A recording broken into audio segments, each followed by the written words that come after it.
There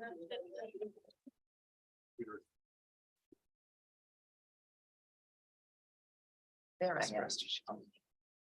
Thank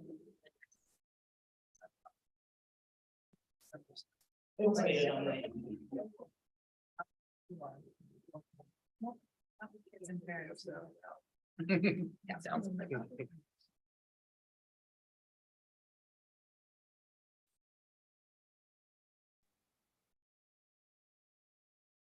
you do too. All right, we ready? Yeah, no Peter today. He'll be back. He'll be down in 2 minutes. Oh, okay, cool. Yeah, I think we're ready to go. We're all here. Thanks for the Skittles. Oh, yeah. Nice to see you guys.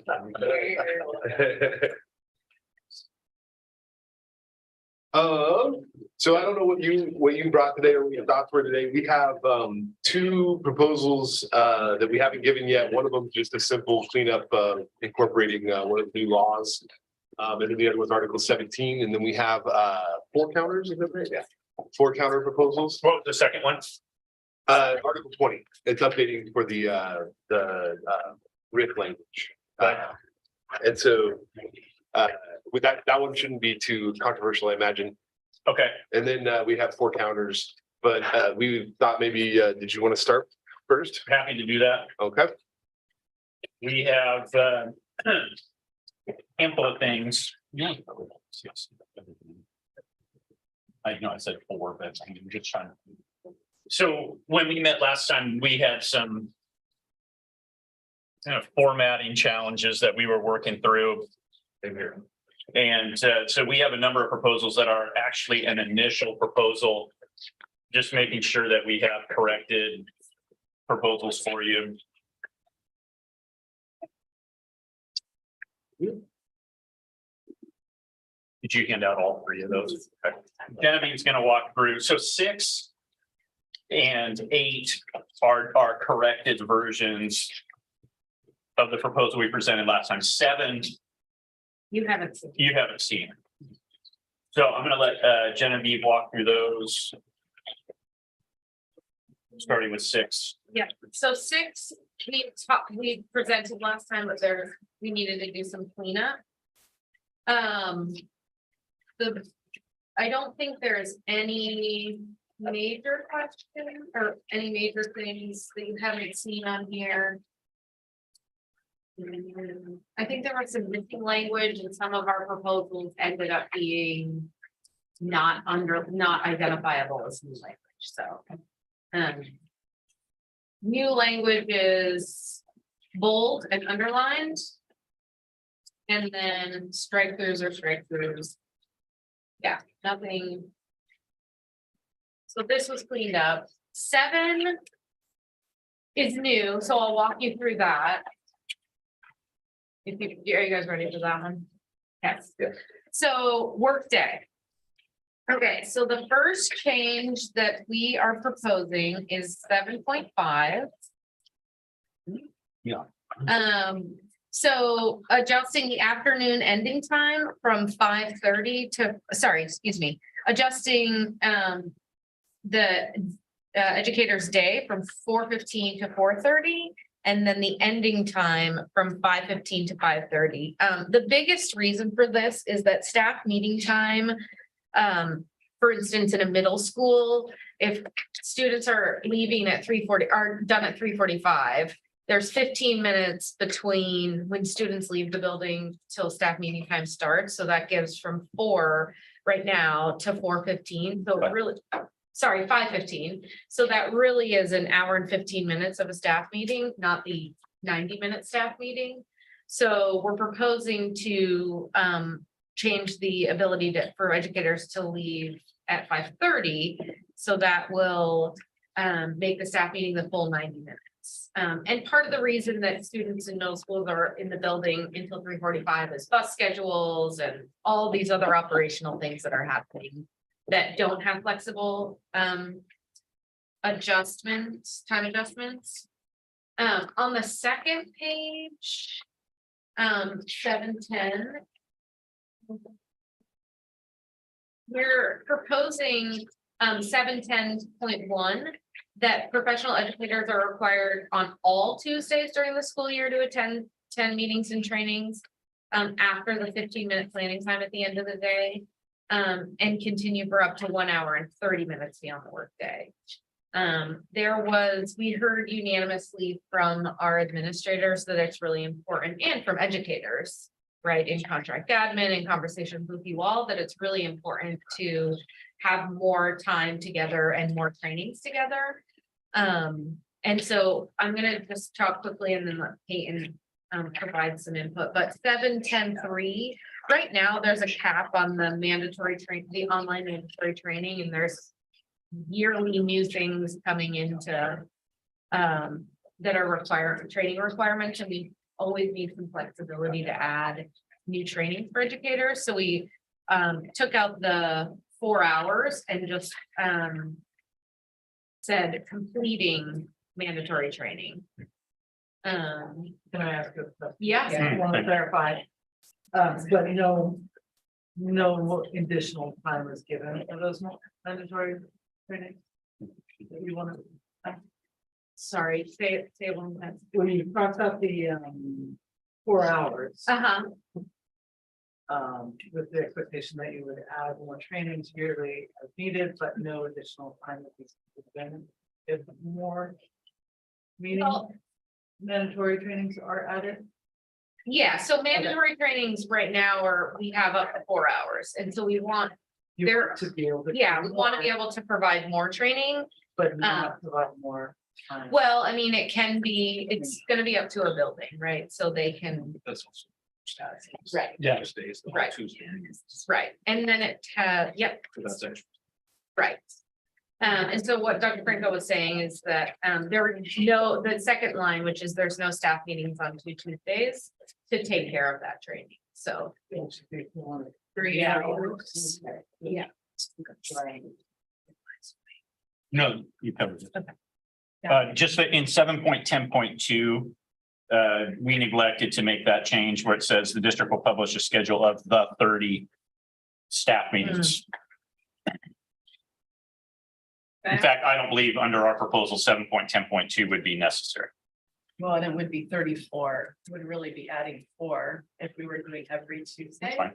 But the first two Tuesdays would be dedicated to the staff trainings and right up front for the, grant harassment, all the things you want to have. Mandatory reporting.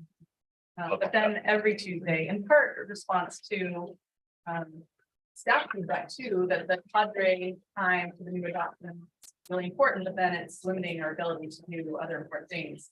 Like make sure we have the racial equity training that you all have brought up, or the MTSS training, or social emotional learning, or the mental health, suicide prevention, anti-bullying.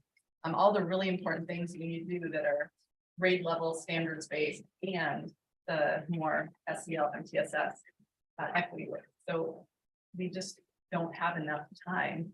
I think everyone agrees in that, without bringing back 4.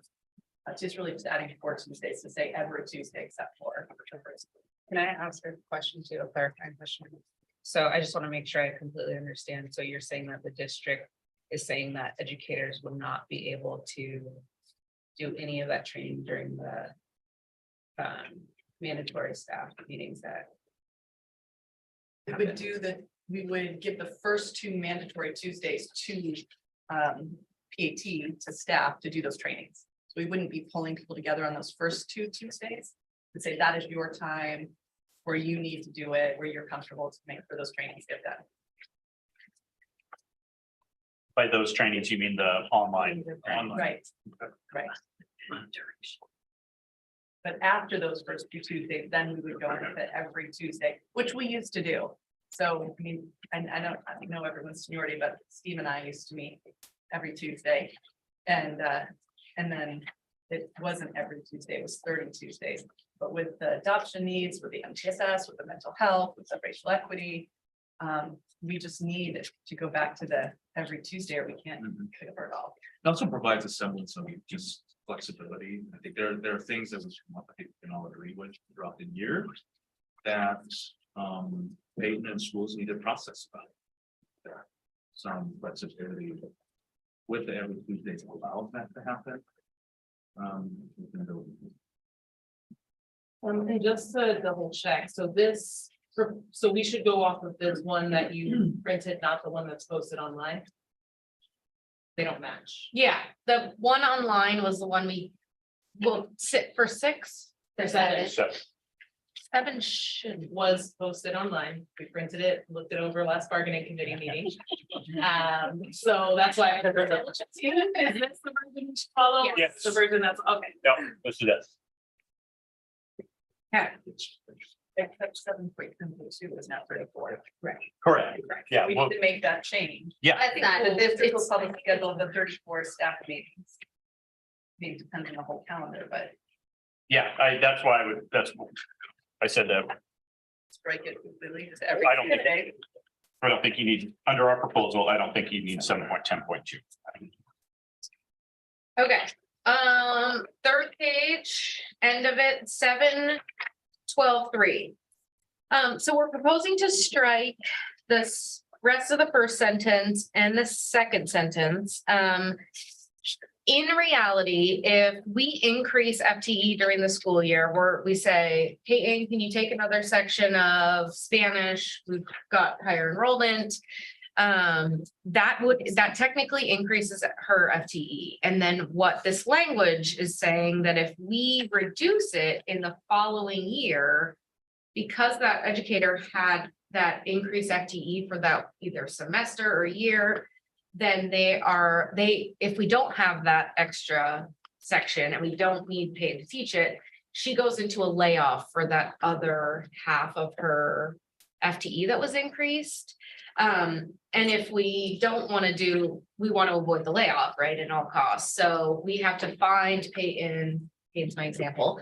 0.17. Yeah, a section of something that she could teach so that we don't have to go into layoff. That could mean splitting high school schedule with the middle school schedule if that. So it gets really tricky. If you with this language in here, because the FTE just continues. And I think, can you talk about the statute? Yeah, I can talk about the statutory piece, and I think that Peyton had some examples where this was causing some difficulties as well. So under the statute, we have pretty comprehensive law in Oregon for reduction in force for license.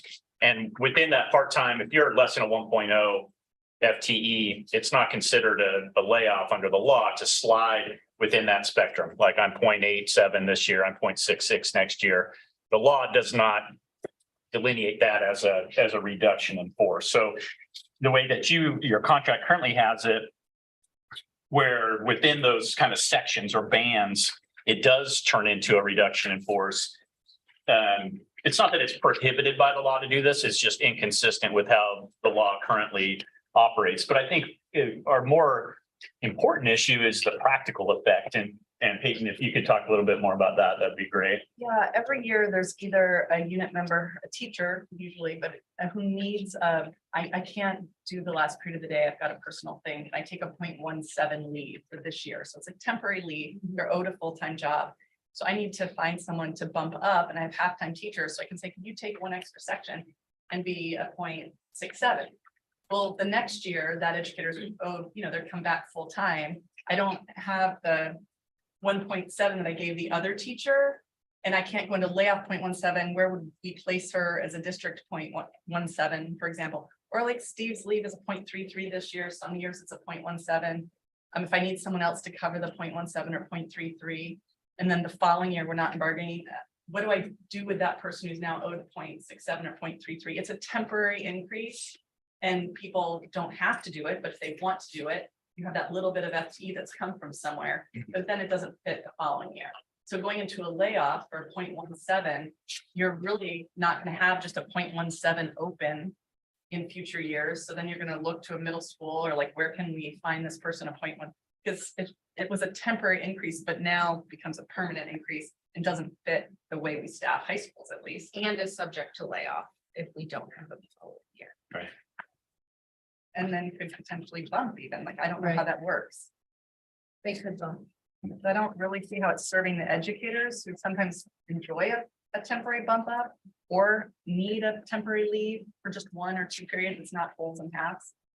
It's these partial leaves. But I really feel like it, speaking to it, I think it really benefits PhD members that I've worked with and also helps the district work collaboratively. To have that flexibility for temporary 1-year FTE adjustments for 1 or 2 periods. 3 periods would be a 0.5 and that's different. You could place a 0.5 somewhere Thank you. All right, let's look at cleaned up 8. So we presented this last time, and we had talked about, in our Article 9 proposal, moving the sped continuum services to this article, but did not add it to the article, so it's here under 8.10. So that's the change there, that's. Otherwise, it's as they talked last time.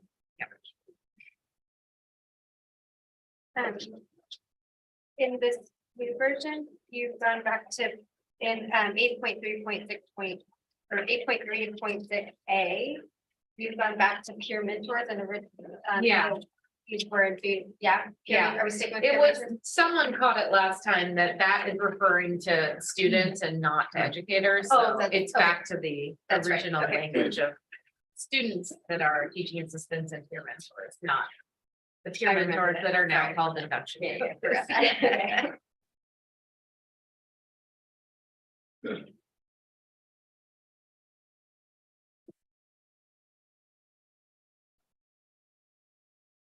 Those are the ones that we kind of were making our initial proposal whole. So we have a couple of counter proposals for you as well. Do you want me to move forward with those? Sure. Okay. The first one's not so much a counter proposal, Article 4. We had not opened that article and you guys said Give it to you, because we didn't give it to you. We're okay TAing the Article 4 that you presented last time. I think the only issue that we wanted to talk about is, if you're looking at, I guess, what will become 4.1.1, right? That paragraph. Well, whether we're talking about adding somebody on for dues deduction or if they've removed themselves, just wanting to make sure we're all on the same page that has to happen with our normal payroll cycles, right? So if we don't get notice that somebody is to have dues removed until after, what is it, the 15th of a month, we can't get it on until the next payroll. And similarly, if we got notice that somebody was off of dues deductions and it came after the 15th, there'd be a 1 payroll lag before that happened. And I think that's true for all of our payroll changes in the system. So we didn't really think it was necessary to add that as language unless there was questions or concerns about that. Otherwise, we are accepting of your proposal on Article 4. I think that's a fair understanding. Okay, great. So we'd be prepared to TA that one. Okay, great. Yeah, just keep going chronologically. We have a counter proposal for you on Article 10. What's that? Okay, Yeah, she's passing. Okay. Sure, let's begin with Tim. Hey, Renard, sorry to interrupt you. Hold on just 1 second. I didn't know they were added with that. I'm sorry.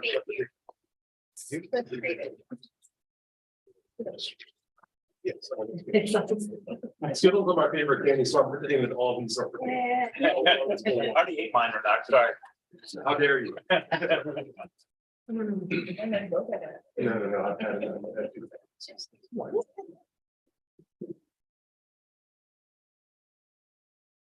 All right, everybody has that one now. Okay, so I think a handful of folks are going to talk about our issues in 10.1.2 and 10.4. And so Renard, I think Dr. Adams, you were getting started on that. So why don't you carry on? 1.1.2. One, we weren't really clear on what you meant by instructional practices. So professional educators are responsible for determining the instructional practices. And I know we have a strategic plan that at the moment called for the implementation of an instructional framework, which is underway. And so this seemed at odds with that effort. And not understanding exactly what you meant by instructional practices left us in a position of wanting to strike that language. With assessments. I think we have this push and pull around curriculum-based or teacher-developed assessments. And I know, because it's come up in other venues, it's come up in IPCs, it's come up in, as a potential topic in contract admin. We try as a district to say, hey, sometimes things are required. Sometimes things are recommended, sometimes things are optional. And so again, not wanting to give up our ability to do that without really understanding with clarity what exactly assessments you meant there. Is it all assessments? Is it all curriculum embedded assessment, teacher developed assessment? I know we're piloting new instructional materials, and many of those materials come with some assessments that are built into the curriculum as a way to assess students' knowledge of the content and the material that they've been taught. And so at this time, without some clarification, we're not really prepared to accept those changes. Anybody on our team have anything else on that piece? I think it also goes hand in hand with 10.4. Those two, the reference to assessments in 10.12 and then the 10.4, correct? Yes, well, with 10.4,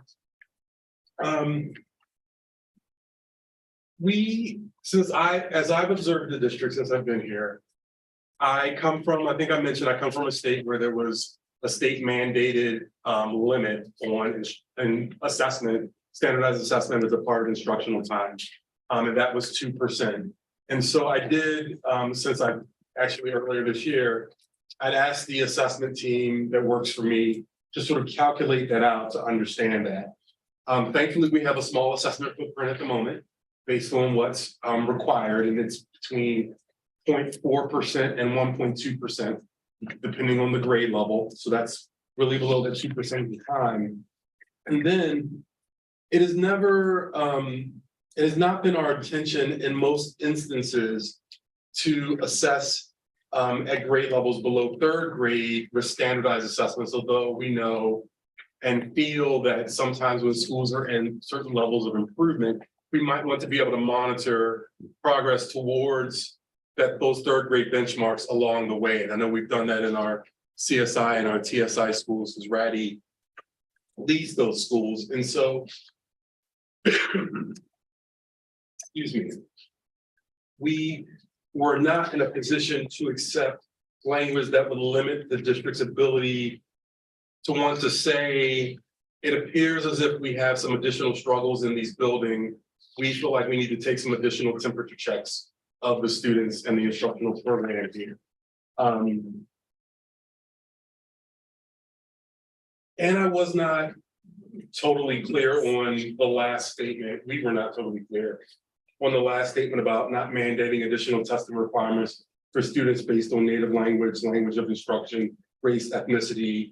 I don't know if you all have examples of where the district may have, in your perspective, attempted to assess a group of students based on a protected class in a way that wasn't already federally mandated, but I just didn't understand the genesis of that. Brady, did you have anything? Or John? Sorry. No, I mean, Or John. going along with what, Dr. Adams was saying, we need to be able to support students in schools as a central office globally. If we don't have some sort of measure, whether formative or summative, to be able to understand where students currently are as a district, it's going to be difficult to do that. If educators are writing or using their own assessments across the district, I'm sure educators would want to know where their students are. There's no way of knowing what that assessment is assessing against. It's not to say that educators intentionally would offer or write assessments that measure against nothing. They could be inadvertently done. But there does need to be some way for the district, for the school, to understand how students are performing. Simple observation, daily classwork is part of that. Assessments or a snapshot of where students are We can then have conversations about teaching strategies for gaps in knowledge or understanding, but it has to be, even though it's not a standardized assessment, it could be a common, does need to be a common way of knowing and understanding across the system what we need to do. We want students to be able to learn in second grade at Scott with materials and processes as they would in second grade at Dunaway across similar points in the school year. It can't be vastly different because it's not, I don't believe that's fair to students. Assessments are one way that we can use to determine how to best support buildings and how to best support students. So can I start, this is my first year that I am the assessment coordinator for Scott School. And you know, I fully agree that we have to assess our students where they're at, but I think we're missing the crucial point. We are spending more time assessing what we already know and not giving them the instructional opportunity. So I am going to just give you some examples, and I fully understand that we have to make sure that the students are Scott are giving the same assessments. They are in other schools, they are affluent, but it's not the case. So I'm just going to give you an example. I just finished and I spent a lot of time because we have a school where we have a lot of attendance problem. So that means that we have to be doing assessment, you know, looking for this student who is missing 4 because I have to fulfill this. So I'm just going to give a quick example. K2, we have to do civils and English and EDL for DLI. That's our K2. That's one major. Another one, we have to do math for math and reading in K2. Only in one language, either Spanish or English. And we have to do I-ready diagnostic. So yes, keep adding all of that assessment that I'm adding. And then this is based on the assessment schedule by the district. Then we have to do interim assessment for the curriculum for DLI requirements. So, and those interim assessments have to be done in English for K2 because they want to have a baseline for that assessment. So, I mean, imagine all the time that is spent already in assessing the students and not having enough time to actually teach them. And then we move to up to 3rd and 4th grade. Third up, the math reading has to be done in Spanish and in English to compare the trend of how they're moving. They have to be doing the I-ready. You decide in what language, depending on this strong language for the students. And all the interim assessments, they have to be done by a benchmark required by DLI. So we spend a very long time. And if you are a well-equipped teacher, you know where your student is. You know, just by observation, by your T1 instruction. So you know they need more instructional time instead of assessing what we already know. So, and that's why we're talking about the language of our students that are in the DLI program. We have to assess them more instead of providing them more instructional time because they're acquiring 2 languages. So just one example. So in my building in the K2, we do dibbles, we don't do the IDL, and we don't have any of the maps requirements for K2. So that's what we're talking about with that last sentence, that disparity in how much time is being spent testing depends on what school you're in and depends on your population of students. So that creates massive issues. I think also my wondering, Dr. Adams, is you said you had your team give you percentage of time. I'm wondering where that came from and if teachers were ever surveyed. Because we have teachers that have like 2 weeks of lost instruction because of how long it takes for our students to complete the math testing. So I would wonder if that data is accurate if you weren't directly surveying the teachers of how much time it's actually requiring. Because I know in theory how much time. Same with the state testing, like the state testing training for the testing coordinators comes out with like, here's how much time we expect you to spend on the English language arts CAT, the English language arts performance task, the math CAT, the math performance task. But in practice, it can be significantly longer than those time estimates. And we aren't allowed to tell kids to finish. Like we aren't allowed to say, now you're done. So it would just be interesting to know where your data came from and if it actually came from educators. So, thank you for those questions, Charity. I appreciate them. To go back to I want to start with your first point, which was that students possibly in particular programs may or may not experience more or less assessment. The district position is that's not necessarily bad. It might be necessary. Now, I don't have our chief academic officer here or our DLI experts to go into the depth of that, so I'm just gonna stop there. I don't think just because everybody isn't getting the same number of assessments, because we know, for example, often English learners, and I was a special educator, students with disabilities have more frequent temperature checks. I'm not saying that all those temperature checks need to be standardized assessment measures. I don't believe that. But sometimes more frequent temperature checks are required. Maybe I should call them educational temperature checks, I don't know. But that's just one of the metaphors I've used over the years, are required in order to really understand if students are growing and meeting their academic benchmarks. To your point, we did not survey teachers. We looked at where we could.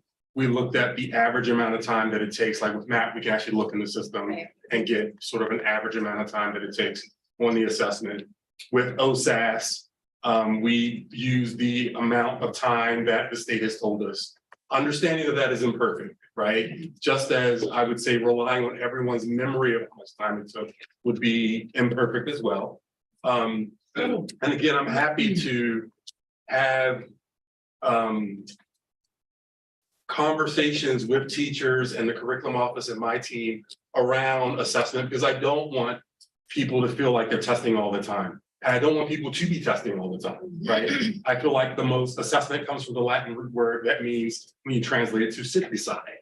And I believe that the most powerful assessments are those that are a combination of curriculum embedded and related and teacher developed, because those are the closest to the teacher and the student, right? At the same time, we're in a district where our board has lots of interest in how students are doing, how they're growing academically, and we use MAP to tell that story and things like that. So I thank you for the clarification around the language in 10.4, because that is important.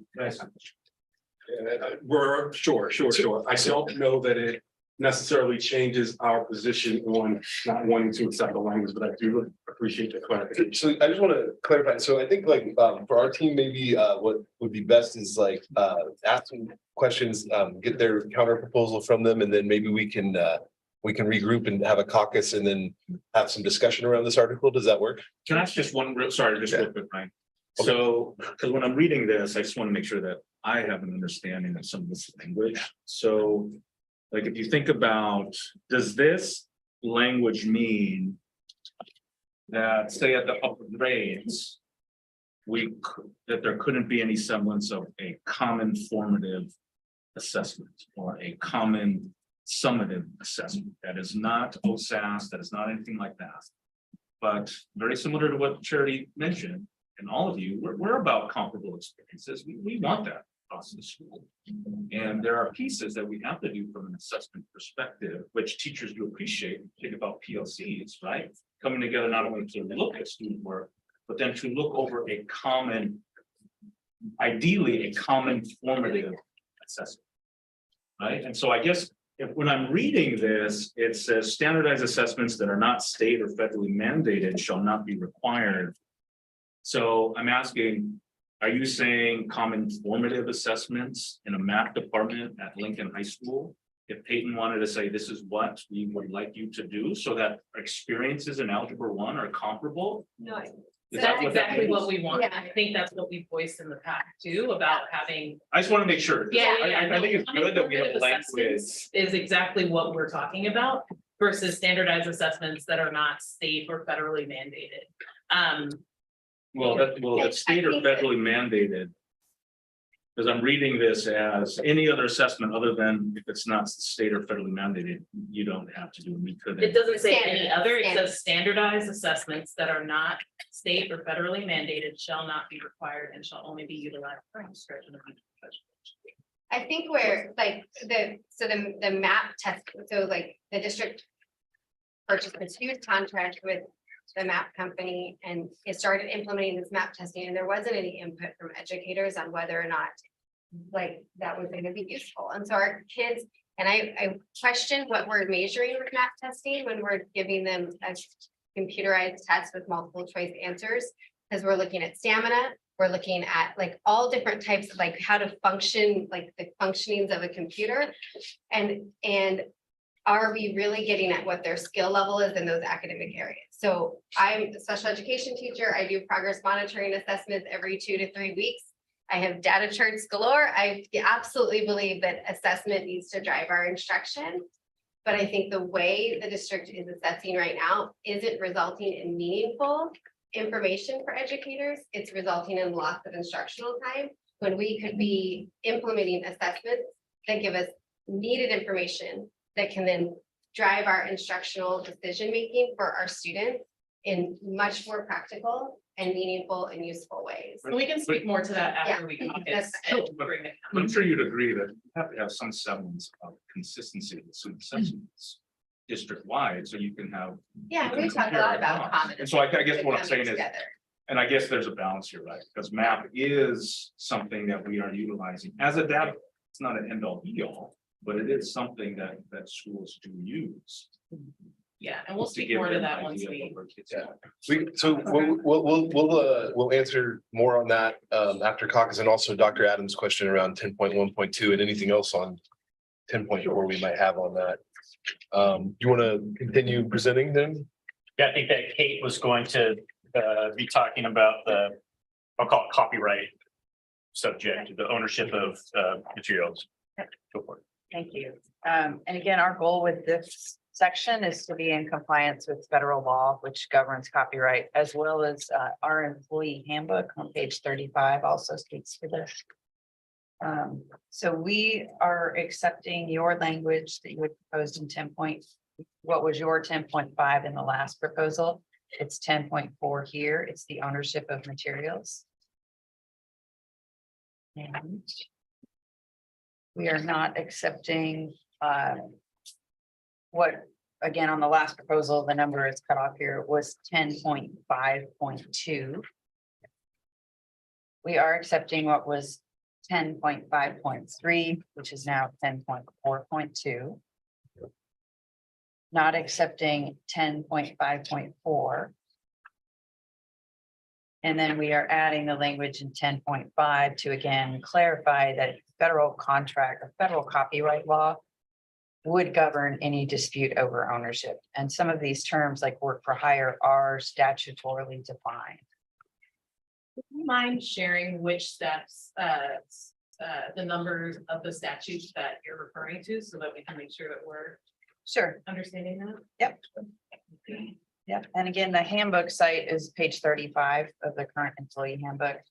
There's a short section there talking about ownership of instructional materials. What part of the handbook? Can you say it one more time? Page 35, instructional materials ownership. And I believe the counter that we've just presented is in accordance with that. And then the statutes that you're also referencing? Yep, I will pull those and provide okay. those to you. Yeah, Thank you. I didn't cite them in here, so. Thanks, Kate. A clarifying question, if I may, is there anything in our PAT proposal for 10.5.2 that you struck that the district's position is in some way contradictory to the law? I believe that's not an accurate description of the work for hire doctrine. And if you look at that language, if the materials were developed by the employee in the course of performing their regular duties, but were not specifically required or assigned. then those are gonna belong to the employee. I mean, frankly, under copyright law, that would be a question of fact to look at how those materials were created, what resources were used. Because I think that provision, in my mind, runs contrary to the basis of work for hire. Which is if you do something in the course of your employment with employer resources, it belongs to the employer. That's the work for hire doctrine. And to me, what this is saying is unless somebody specifically said, Steve, I want you to write a new math textbook.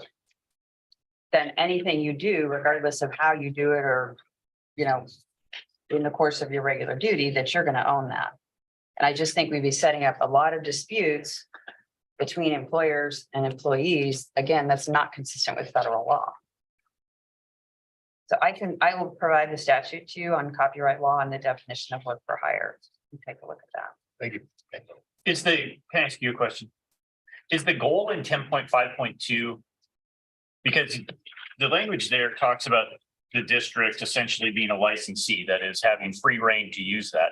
So is the goal to preserve the teacher's right to profit from that material? Because it's not to prevent the district from utilizing it, right? Is that what the, Well, it's not necessarily just the profit, but to also have access. A lot of times when we create items, for example, you know, off the clock, not required, but I know this is a scaffold that is necessary for my students to learn this, so I have to create it. If I were to leave PPS, if it's only on my drive, I lose access. I lose all access. So the idea that if I am creating this and I'm using it and I'm creating it by myself on my Gmail, and then I share it with the district, that they can't come back around and say, well, actually, that's a district product. You can't use that somewhere else, whether it's for profit or otherwise. do you know if anyone's had that experience? Of losing, well, I do know that there are educators who lose access to all of their materials once they leave the district, or for some, if they change their names and PPS changes their email address to match their new name. But they're still an employee here? Yeah, they lose access to that other stuff because it's connected to your Gmail drive. That sounds like a technology thing we should be able to. Yeah, I mean, we've definitely reached out and tried to do that. There's also been instructions that we've been given about how we can download all of our files from Google Drive. And then when we've taken those instructions, it says, actually, you can't, you need to talk to your administrator from IT, which is who gave us the instructions. So there is some, you know, I think in a big organization, there's always that kind of missed signals, but we wanted to make sure, like other districts and other contracts have language specific to that. Yeah, I mean, if you were leaving and knew you were leaving employment, I mean, there would be nothing that would stop you from downloading all of your material off of whatever drives you had and onto a personal drive, right? I don't believe the district would say you can't do that. Yeah, I guess like what I would say is like, this is a little bit less about profit and more about like access, control, and future use. Yeah, I mean, I guess that's, if you knew in advance that you were departing district, I think you would have the ability to retrieve all of that. Obviously, if somebody leaves not of their own volition and their access gets cut off, then that's a completely different type of a scenario, right? Or if you were on a leave and then You didn't know that, you thought you were coming back, but and then you didn't, you things like that. yeah. Yeah. Yeah, I was just trying to probe a little bit about what the goal of that was. I'm not aware of districts, you know, like, let's say, Angela, you went and taught in North Clackamas or something, and you wanted to use things that you had developed in your time at PPS. I'm not familiar with the district saying, no, you know, you can't use, like, you developed a specific test, or you developed a lesson plan or something, that you wouldn't have the ability to take that with you and utilize that. I don't think that's our interest. Okay, so just so that I can understand when we get back to caucus, so if a educator moves to another district and were to email IT and say, hey, can I have access to my drive and download all of my drive? The district position is that that is possible, available, and allowed. Mhm. Yes. Even if you change your name, so if you change your name and you're still employed or you become unemployed with us, then you just get access to all, you just need to ask IT for access to your previous drive and they can get you all the other things that were in your other name. I worry about the exclusive property of the employee. The courses are created, they're with the support of the school and the school district, and the materials are used in their within campus, and I think we're a collaborative organization, and those materials should be continued to be used for the benefit of students and colleagues. And also so new members don't have to just start from scratch if things have been successful with kids. Absolutely, and we want to make sure that we have educators being properly, having access to the materials that they create off the clock because they know what their students need and the district has provided those materials. And making sure that they have access to the things that they've created outside of the curriculum, not with support or expectation for the district, especially when we have a bunch of educators who do create materials or units that are not required or asked to be created by the district. But again, I can stop talking. I just, that is, that, what you just articulated, I think that's what's covered in 10.4.2. I mean, if you write a best-selling Broadway musical at night on your own time, I mean, I don't think we're going to dispute that you own that. But the section that we were talking about, I mean, the first line is the materials are developed by the employee in the course of doing their regular duties. But somebody didn't specifically say, oh, go write a better handout to teach about, the 13th Amendment or something.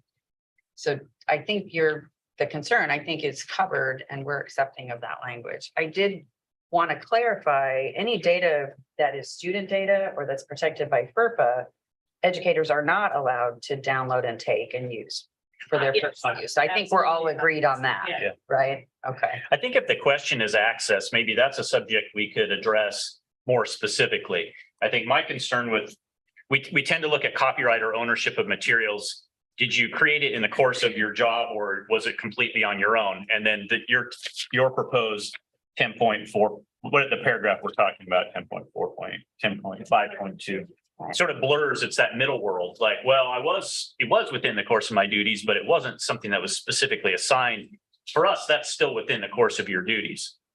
So it sort of runs counter to our notion of, did you create this within the scope of your employment or didn't you? Again, if the hearing more about the question being one of access, I think that's something we might be able to address specifically because our intent is not to prevent people from accessing material that they've created. So maybe this is a better for after caucus question, but I guess like what, if the district has access and is deemed a licensee, what is the problem with deviating from the doctrine that you're talking about, Kate? Well, it's not consistent with federal law for one thing, which as the district's lawyer, I would say we should do that. Or are you saying it's inconsistent or like is actually contrary to federal law? Well, both. Like, so It's are not you saying like our consistent. proposal is illegal under the law or? No, I'm saying it's not consistent with a federal definition of a term, work for hire. And to Brian's point, I think that's going to get us into a gray area over ownership of materials. Because you're going to have somebody who's a math teacher who comes up with a better handout, again, to teach, algebra or whatever. And they're going to say, oh, I'm under this section. I own it. I'm going to license it to you. So when I leave, I'm pulling all of this and, oh, now I'm going to charge you a license fee. And we're going to be saying, well, you created that in the course of your regular employment. So that belongs to us. And I just think that is setting up a lot of disputes over ownership that's not going to be workable. Yeah, we'll talk more about that. Do you want to? I personally, I would be interested to hear more after you've had a caucus about if there's an interest besides access represented in that paragraph, that would be helpful to hear, because I think we can solve the access issue. We'll talk about that. Who wants to talk about their beef with climate justice? That's a setup, isn't it?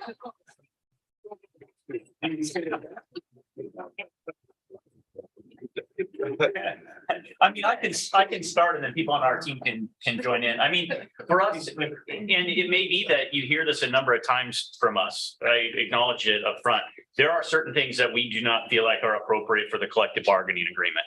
I mean, as we looked at your proposal, your initial proposal to us, it felt like it was going beyond the scope of what we would normally see in an agreement that laid out working conditions and terms and conditions of employment, you know, between labor and management. And this for us is one of those.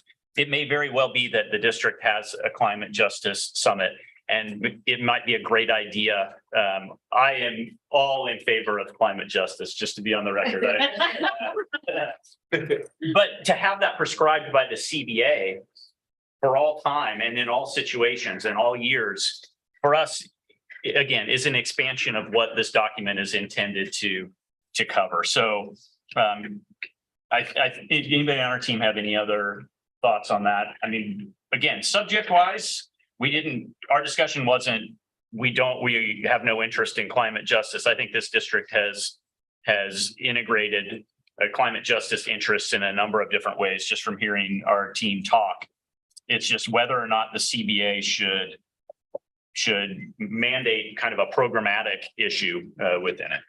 And I think you all know that we care about it. We've invited you to those sessions with our climate justice team to talk about mitigation and alternatives for schools that don't have air conditioning and heat in particular. So it's something we care very deeply about. There's board policy and board goals on this, but again, what Ryan said, this is an expansion of what we believe the CBA is for. Can I just, Sure. I guess, I mean, Brian made this point, but you know, the school board has already set a comprehensive policy in this area and an action plan. And there's a climate crisis response committee with 9 members selected and appointed by the board, and that's laid out in their committee charter. You can look at policy 3.30.080P. This is something that our school board put a ton of time into, so did our community. So that, you know, it's already covered in terms of the district making their commitment to climate justice. Thanks, Kate. And we have 2 more. Can we just take 5 or 10 minutes real quick? Thanks. No. Peter, you turn it off now? Yeah. You have access?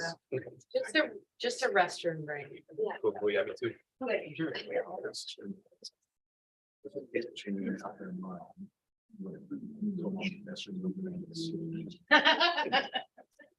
Are we still alive right now? We're still live. Are we still there? Yeah, we're still live. Oh, he's